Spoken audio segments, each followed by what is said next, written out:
Carson Strong, Nevada, Grayson McCall, Coastal Carolina in the middle, and there, and Matt Corral on the right-hand side there from Ole Miss. I'm going to let Sushan elaborate on these guys. Go ahead. Well, you know what? You could let me elaborate, but put up that comment again by rather be out fishing. He's got it perfect. And that's what I can say with all three of these guys, actually.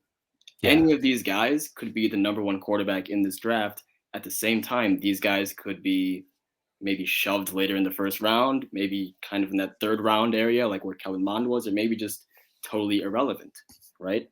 So the first guy to talk about here, listed on the leftmost picture, Carson Strong. By the way, he says, rather be out fishing. He says Matt Corral could be number one QB in this draft. Just got to say that for the audio listeners. That's the comment. Sorry. Yeah, that's a good comment, by the way. It is a good comment. Yeah. Oh, yeah. So Carson Strong, what is he? He is your prototypical pocket passer. Great arm, great in the pocket. He's kind of on that meteoric rise that like we've seen with like a Joe Burrow or like a Zach Wilson in recent years. And big arm. Big arm, good frame. 6'4", 215, good size, perfect. Right? Only problem with him for fantasy, zero rushing upside. Absolutely zero. He's not going to get you a rushing touchdown, a rushing yards, nothing like that.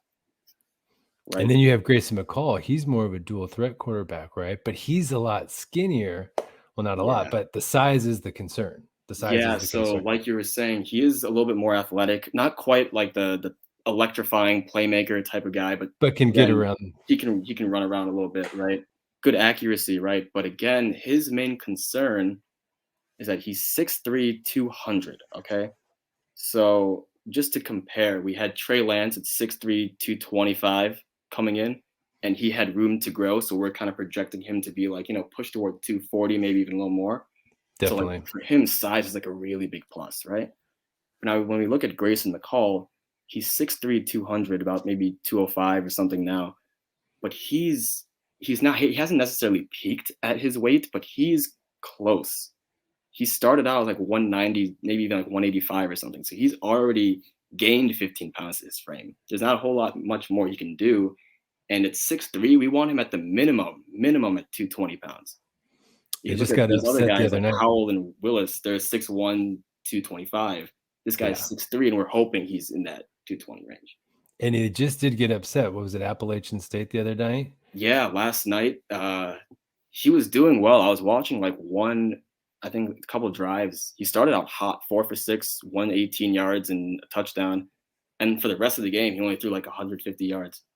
No scores, and they lost. It's like a really not a good team, competitive in the Sun Belt, but not a good team. And then we got this guy, Matt Kraut. I mean, this guy's got a really gifted arm. I know you have some really good stuff to say about him, and who he kind of reminds you of with his skill set. Yeah, so this guy, very, very gifted arm, versatile passing arm, actually, right? So when we look at Trevor Lawrence, all right, and I'm not comparing this guy to Trevor Lawrence. Let's just pump the brakes here a little bit. But right? This skill set, I guess you could say. Particular skill set here, right? When you look at Trevor Lawrence, what made him really, really good was his ability to layer throws. Layering throws in football is basically the ability to use the proper touch to throw a ball to your receiver in between two defenders. One guy is usually a little lower, one guy is a little higher in coverage, and you try to fit that ball with good touch and everything, right? This guy does it often, Matt Corral.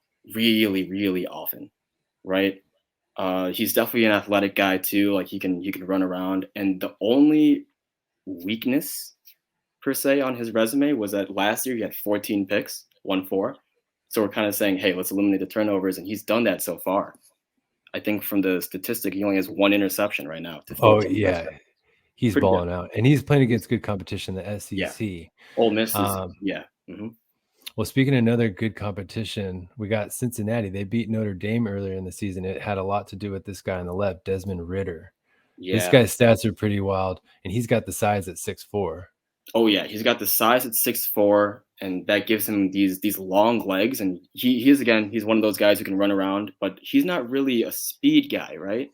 No, so he actually gets most of his production because he's a long strider. He's so tall, right? As a passer, what you got to know is incredible zip on the football. Similar again to another name I brought up, Trey Lance. Again, like on the short intermediate, you kind of saw the velocity on there.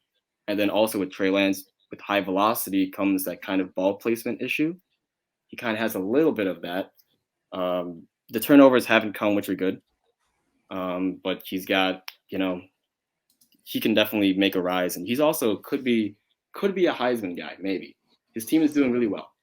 Yeah, well, speaking about, I don't want to be too cliche, but speaking about being on the rise, this guy on the right, Kenny Pickett, I hadn't even heard about him until recently. Yeah, playing against Clemson this week. He plays for Pitt, by the way. Let's talk about him. Yeah, so Kenny Pickett, he plays for the Pittsburgh Panthers. If we made this update 1 week ago, no, he wouldn't. I've never heard of this guy until then, right? And I was saying, how come I've never heard of this guy? And I was doing some more digging. I found him through Mel Kiper's list. I think we got a comment about Ritter here. Yeah, don't love Ritter's accuracy. Fair enough. He's got some ball placement.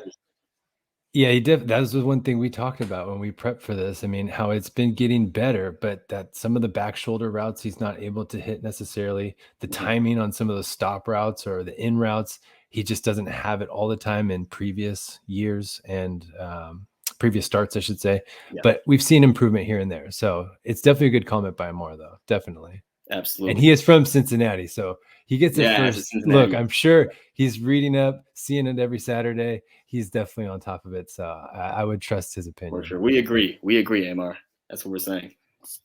So going back, and just go ahead. Yeah. Right? So again, I was saying, like, how have I never heard of this guy, right? So I'm doing more digging on this, and I see that he actually could have been selected last year, right? He had it committed, right? If he had declared, he could have been selected last year. And I was doing a little more research on that, and then they were saying that he wouldn't have been in that top 5, like the Trevor Lawrence, Mac Jones, Justin Fields, that type of tier, the tier 1, right? But he was going to be ahead of guys, exactly. But he was going to be ahead of guys like Davis Mills, Kellen Mond, etc. So that is kind of exciting because he stayed one more year to further develop. And I'm watching a little bit of this guy. Man, he has really clean mechanics, really, really good mechanics, polished passer, good experience, smart plays. He seems like one of those, like this guy really could be a Zach Wilson, Joe Burrow type riser, Only problem look at those numbers. Yeah, look at those numbers. Incredible, right? Only issue is that even with these insanely, I'm going to use the word perfect, and I don't use the word perfect lightly, insanely perfect mechanics, he's still, he knows he has this ability to make those off-platform Zach Wilson, Patrick Mahomes type throws, right? And he sometimes gets a little too carried away, right? He tends to want to show that off a little too much, and he gets a little over-reliant on that ability to make those off-platform, cool highlight reel throws. Right. And he gets into trouble sometimes when he can instead just dial it back, use his perfect mechanics, and just keep on going. But as you said, big game Saturday against Clemson. If he does well, you will know his name.